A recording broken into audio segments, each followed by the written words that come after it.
Hello and welcome to AETN's Public Affairs Special, Child Neglect and Abuse in Arkansas. I'm your host, Vickie Newton. In 2016, there were a little over 9,700 children who suffered from abuse and neglect in Arkansas. That's according to the most recent national data from the U.S. Department of Human Services. Every minute a child becomes a victim of abuse increases their chances of serious injury or possibly death. Joining me to speak on this disturbing issue and how to spot the warning signs are First Lady Susan Hutchinson, whose passion is helping abused and neglected children; Elizabeth Pulley, Executive Director of the Children's Advocacy Centers of Arkansas; and Representative DeAnn Vaughn of Horatio, who is a survivor. Thank you all for joining us. The numbers are astonishing. Yes. What's the reaction of most people when they hear those numbers? Well, they're usually very stunned, especially when you tell them that 86% of the known cases of abuse, particularly sexual assault abuse against children, they know the people. It's not the strangers. It's the people they know, and more times than not, they have access to the home, blood kin or married in or distant relatives. So the whole idea of stranger danger, still important, but... It's still important, of course. We still have abductions and so forth, and we certainly don't want those to happen.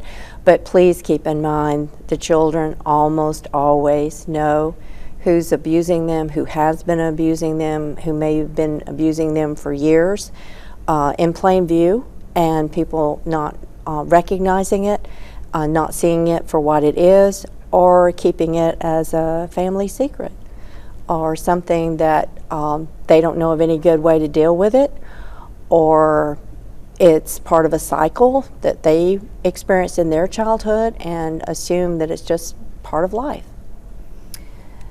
Elizabeth, you're part of what some call a movement, the Children's Advocacy Centers. Tell us about the work you do. Yes, we actually have 17 centers across the state of Arkansas that are child-friendly. They're child-friendly locations for children to come that have been abused to receive a forensic interview, advocacy, medical exam, and mental health services, all free to the child and the family. I'm still grappling with the numbers. The 86% are people the children know. Right. And Representative Vaughn, you know that from firsthand experience. It was definitely somebody that we all knew, is a prominent man in the community, friends of ours. So yeah, more than not, that's what it is, those people. Later in the program, we'd like to talk about how you survived that trauma and your work now to help other children. But first, let's talk about the mission of the Children's Advocacy Centers of Arkansas. They are committed to protecting the children in our state through their programs and services. They share their story. We know that when abuse, especially sexual abuse, occurs with a child, it has long-term effects if we don't respond properly. Suicide rates are higher, obesity is higher, all of these health risks are higher. It doesn't mean, though, that a child is doomed for life. The Children's Advocacy Center model is something that was designed for the child. So it's a child center focused, where instead of a child going to a scary police station and waiting, and then going to an ER and waiting, they're able to come to a child-friendly environment and to work with one of our trained interviewers. And the investigators will work together, and if a medical exam is needed, that can be done at our center. If mental health services are needed, that can be done at our centers. All the services that we provide at our centers are completely free to the children and their families. When they come to a CAC, they are given the opportunities, they're given the services that they need to heal. We've been around long enough now that some of the kids that have come through our center, they're adults now, and we get to see the victory of healing in those children. I realized that, it wasn't just me. I wasn't the only person that this had happened to, and if somebody didn't decide to talk about it, then nobody was ever going to talk about it. And I think that's where the advocate becomes such a vital resource to that child. And I've seen many times in our particular center where children will come in and they bond instantly to that victim advocate. There's no time where an abuse victim wakes up and their heart just says case closed. Like, it's something that these families and these children carry with them every day. In the last year, we have served over 6,000 children at our centers here in Arkansas. The need is great in our state, and we want to continue to expand and to provide services. We want the chapter to be a vital resource to the centers across the state as a support and resource, but also for training purposes, for needs that they have, challenges that they have, a financial resource. But we want to be that connection so that they can focus on the kids and provide services for them. They provide all of these as services, yes, but really what they provide for every child that walks through their doors is hope that there's something more, there's something better.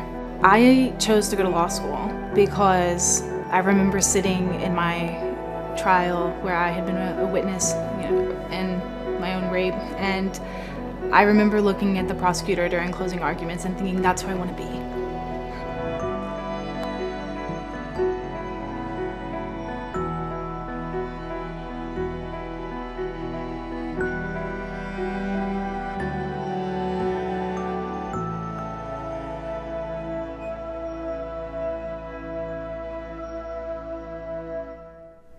The big question is, how will you help? And there are ways that everyone can help.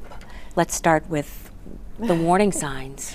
Well, you do need to be aware, and first off, I would emphasize to you that the children are going to tell on somebody that you and I would welcome into our home for dinner. It will be most difficult, it will be next to impossible for you to believe the child because they're almost always pointing out someone that you and I respect. So the police, we can't give you a profile as to who to look out for. Mostly I can tell you probably like them and respect them, because it doesn't matter what their education is, it doesn't matter what they look like, it doesn't matter if they're religious or not, it doesn't matter if they're educated or not. Yes, I mean, you have things that happen because people are under the influence and do things, but chronically, no, it's just ordinary people who have a dark side that that only the children see. So statistically, it's nationally 4 to 6% of the cases reported are actually fabricated. Yes. 4 to 6%, when so many times we hear about children who have the courage to tell and then no one believes them. No one believes them, again, because they're pointing the finger at somebody that you and I would respect and welcome into the home. And we're talking about preachers, we're talking about stepdad police officer, we mentioned earlier the medical doctors to the gymnast. It just goes on and on like that, and so nobody would believe them. It was difficult, so parents, responsible parents, wouldn't necessarily go to the police with it or go to the prosecutors, because the process in and of itself would be so difficult, and everybody would be second guessing the kid. Why didn't you tell sooner? Why did you put up with it? And all this. So the children would be maligned and torn apart, and which only emboldens the molester to do more. And those are the ones I call wolves in sheep's clothing. And literally, they are wolves in sheep's clothing.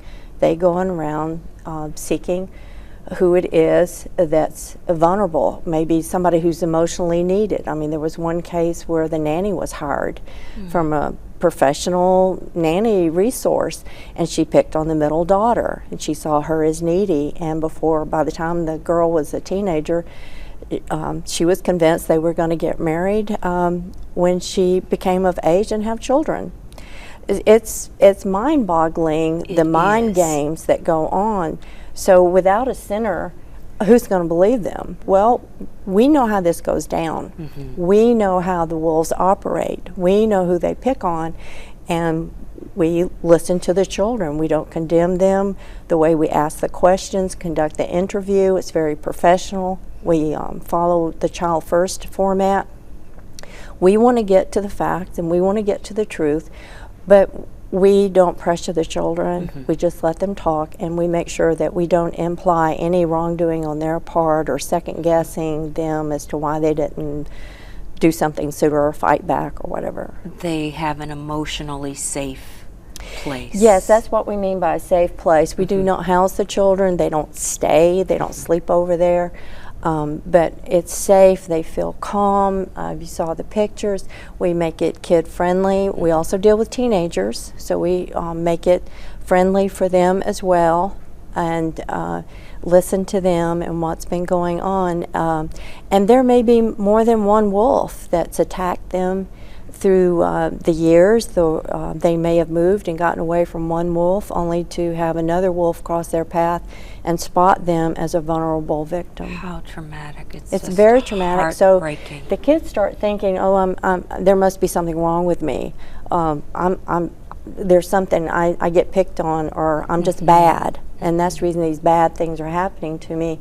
And so they have all this self-blame and this bad self-talk to themselves, and that over time plays out very much against the child's health, their production, performance in school, how they think of themselves, how they interact with other people. It just changes the may do the same. trajectory Yeah, they may of do their the same lives. things It to can other change kids. that. And so then what are we doing? Cultivating more wolves because we haven't gotten in there and intervened and rescued this one and helped them to rethink about the situation. And when we help them rethink it all and evaluate it in a healthy way, their whole body's going to be healthier. We're avoiding drug abuse by helping them. We're avoiding suicide for them. We're helping them not to go along with further kinds of abuse or stay in a bad marriage where they're being violated, where they're being beat up. They know they don't deserve that just because bad things had happened to them in the past. It's life-saving work. It really is, that and that's the you're reason we doing. need the mental health aspect. We have information on the screen throughout this show so you can help a child you think may need help. Representative DeAnn Vaughn was a victim of child abuse. Let's hear about her journey.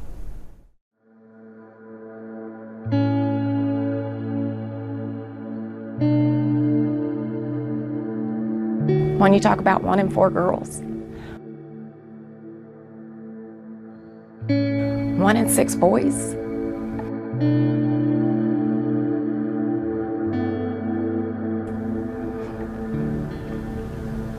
somebody's got to be screaming at the top of their voice for those kids.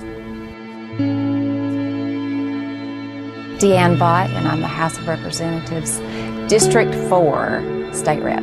I'm like a fish out of water here. I am so country. I am so country. I don't know if you saw that. I had to Google how to get here. I know it's in Little Rock, but we're at Little Rock. So I was younger. You know, I was in elementary. I was probably in that 4th, 5th, 6th grade range, you know, in that range. One thing you do as someone who's abused, you tend to block out sections of your life because it's boxes that you don't want to look in. It's things that you don't want to see.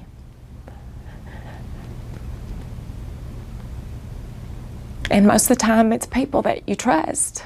And so therefore you even have a harder time looking back and looking at those situations. And I was tired of living, and I was tired of living it over and over and over. Suicide is, I think, one of the most convenient ways out. And I truly think that a lot of suicides is probably due to something that's happened to someone in their past. And they never felt that support to get through to the other side. And praise God, I did have that.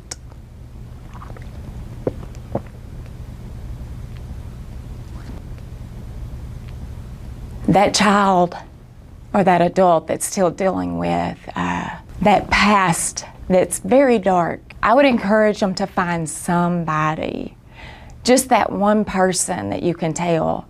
My first person was my husband. Hardest thing to share with him was that I truly felt like I was damaged goods. Between my husband and my sister and my family base, they loved me through it. Even when I didn't love myself. Even when they couldn't understand. They loved me through it. And a lot of victims don't get that. I mean, they're just pretty much out there on their own. But if a family will stand with that child, even if it's someone that's in their immediate family, if that family will say, hey, wait, maybe this is happening. Maybe this is true. Let's really just take a moment, step back, and let's love this child through this. I always say if I could go back and tell myself, this too shall pass, that would be what I'd want kids to know. I realize you are in a very bad situation right now. Find someone, find anyone. Find that teacher at school, find that principal at school, find a nurse at school. I don't care who you find. And you know, if you're a teenager, tell your best friend. If you can't trust an adult, find your best friend, that one person that you trust, and at least get it out so you can start healing. Because I think we tend to keep ourselves in bondage when we've been through this, which is exactly what that predator wants. He doesn't want you to find your voice. So to give them less power, I encourage you to find someone to talk to. Anyone.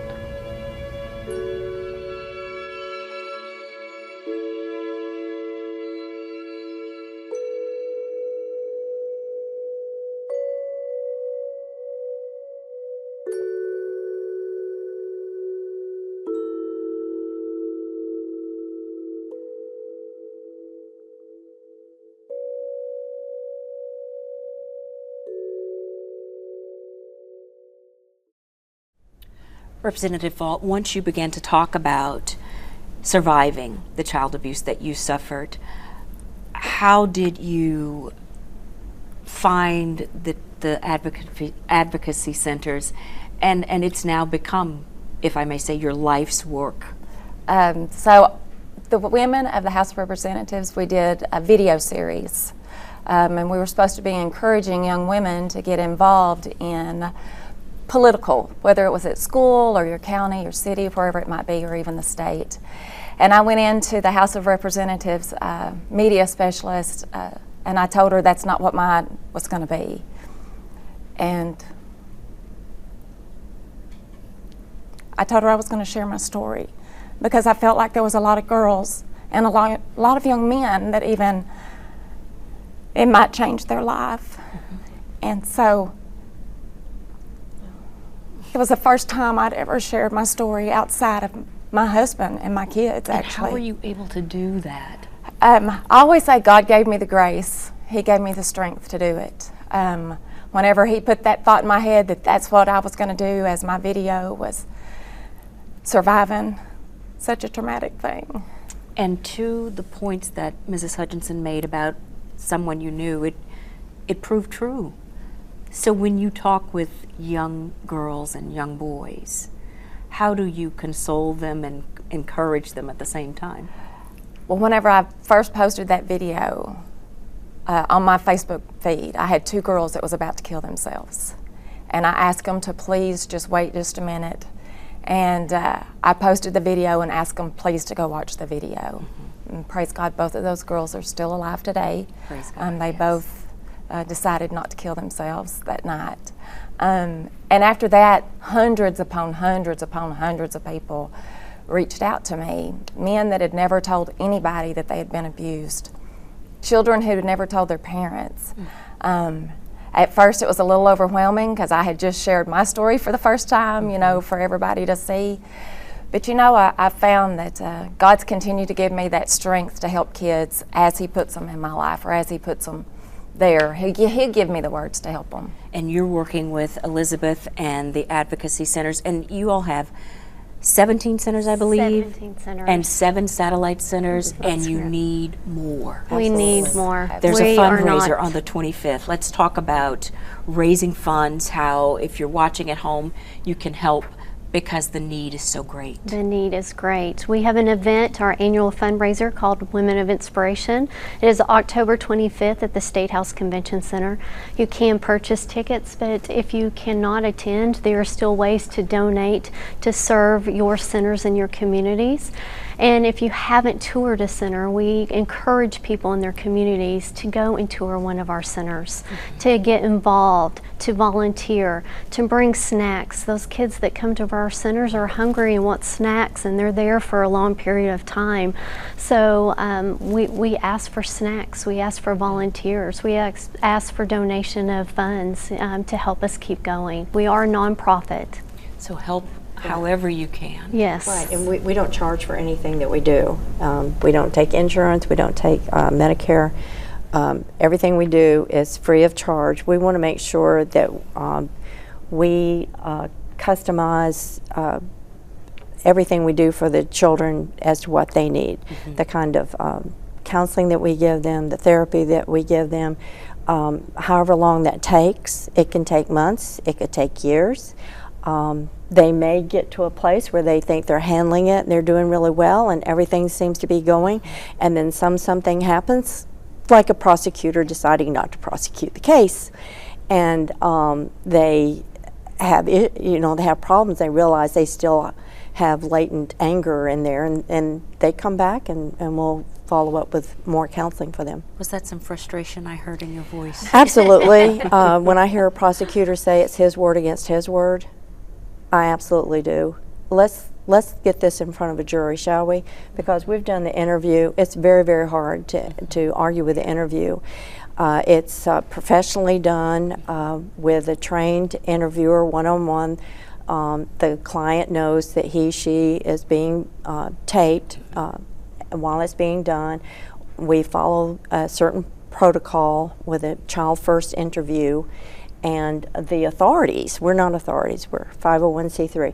The authorities, the prosecutor, law enforcement, or DHS agent, they are in a separate room watching in real time, listening in, and actually have access to the ear of the interviewer to make sure that the interviewer is asking the different areas in question and they're getting the information. And that is videotaped and given to all those decision makers, all those state employees who have authority over that case, and we even give a copy to the defense attorney and to the defendant. And almost always they want to make a deal. They want to come to grips with that because they don't want the jury to see that videotape. And the jury can see the videotape if it goes into the courtroom. And it's highly effective. It's very, very hard to argue with that interview. And if anybody's skeptical about the truthfulness of the victim, it comes out. And that's a rare, I don't know of any of them that's gotten that far with them. How did you become involved in the work? Well, I was because approached. It's clear that you're passionate about it. Yes, I was approached back in 2010 to get involved with the local board, and I knew it was out there. I had no idea about the numbers. I had no idea. Because you were a former teacher. A former school teacher. I didn't notice. I was always in safe areas, I thought, and I didn't really notice it. But I knew how important your childhood is. I knew my parents had very tragic childhoods. And I saw how it worked into their adult life, and they were good parents. They were very good parents and faithful, going to church and loving us and everything, very good. But the sadness that they had to experience, life's tragedies that they experienced, it just impacted them, and I could see that. And Mom taught us to be kind to children, to always be kind. So by the time I got acquainted with the Children's Advocacy Centers and what they were doing, I was thinking, Yeah, this is important because my fellow soccer mom, a best friend, had confided in me that her dad was a pedophile. It was shocking because she was religious, they went to church, they did all these things. I didn't know her dad. We grew up in different worlds, but And it was just shocking. It's typically such a taboo topic. It has been. It is, but for we were years. good friends, and for some reason she shared it with me, and the impact that it had on her life and the struggles. I mean, she didn't think she would grow up to marry because of this, and she wanted it to stop. And like I said, she was religious. They went to church. They wouldn't tell their mom, she and her sister, because they didn't want to make their mother cry. And so they kept putting up with it. So my friend was trying to figure out how to stop it.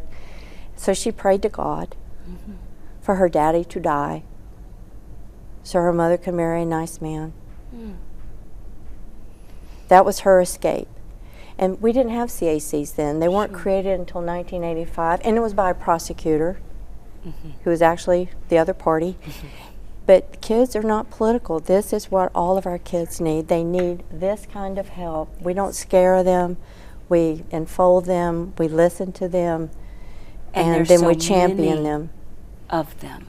That's what is the numbers stunning. Are huge. A mobile unit would help greatly. Yes. We're really concentrating on the rural parts of Arkansas because every child that has had an experience like this, it doesn't matter of their location, they deserve services. And we want to help those kids no matter where they are in the state. And so a mobile unit in some of the areas that are more rural, we would like to get to them to provide the services they need. Also a smaller center in some of those areas, they might not need to be staffed every single day, but to be staffed and ready and equipped with the training and resources to help those children. That's what we're looking for right now, is ways that we can help in rural communities. The young woman in the video for the Children's Advocacy Center says it's Josie. never a closed book. No. Representative Vaughn, never a closed book? Never a closed book. Never. You think you've got it closed, and then something happens, and that page turns, and it triggers it. And so it's never ending. And there are counselors out there to help adults who have unaddressed issues from their childhood as well. There's very specialized counseling for them too. Thank you all so much for joining us. Thank you. The fundraiser is October 25th, and the web address has been on the screen throughout the show, Children Advocacy Centers of Arkansas, cacarkansas.org, the Arkansas Child Abuse Hotline. Please write down this number, 1-844-SAVE-A-CHILD, or 1-800-482-5964. Thank you for joining us.